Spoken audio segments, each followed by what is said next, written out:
બસની રાહ જોતા પેસેન્જરની લાઇનમાં રવિ આગળથી 21મા સ્થાને છે, સુરેશ પાછળથી 12મા સ્થાને છે. જ્યારે તેઓ તેમની પોઝિશન બદલે છે ત્યારે સુરેશ પાછળથી 17મા સ્થાને આવે છે. લાઇનમાં ટોટલ કેટલા પેસેન્જર છે? હું ડાયરેક્ટલી સંખ્યા વાંચીને પણ કરી શકું, પણ તમને સમજાવું છું કે બસની રાહ જોતા પેસેન્જરની લાઇનમાં રવિ જે છે આગળથી 21મા સ્થાને છે, એટલે કે જ્યાં રવિ ઊભો છે એની આગળ ટોટલ જે છે 20 લોકો છે. બીજી સંખ્યા આપણને આપેલી છે કે સુરેશ પાછળથી 12મા સ્થાને છે, એટલે કે સુરેશ જ્યાં ઊભો છે એની પાછળ ટોટલ જે છે 11 લોકો છે. હવે સુરેશ જે છે રવિની જગ્યા પર આવી જાય તો સુરેશ જે છે પાછળથી જે છે 17મા સ્થાને છે, એટલે કે પાછળ જે છે સુરેશની પાછળ જે છે ટોટલ 16 લોકો છે. તો ટોટલ કેટલા થયા?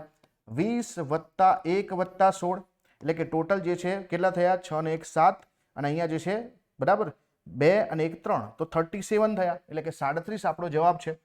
બાકી આપણે ડાયરેક્ટલી આ રીતે કરી શકીએ કે ભાઈ આગળથી 21મું સ્થાન છે, પાછળથી જે છે 17મું સ્થાન છે ને -1, તો આ રીતે પણ તમારો જવાબ આવે કે ટોટલ તમે કરશો એટલે 37 આવી જશે. એટલે અહીંયા જવાબ તમારો શું છે? 37. તો ડાયરેક્ટલી સંખ્યાથી પણ કરી શકો.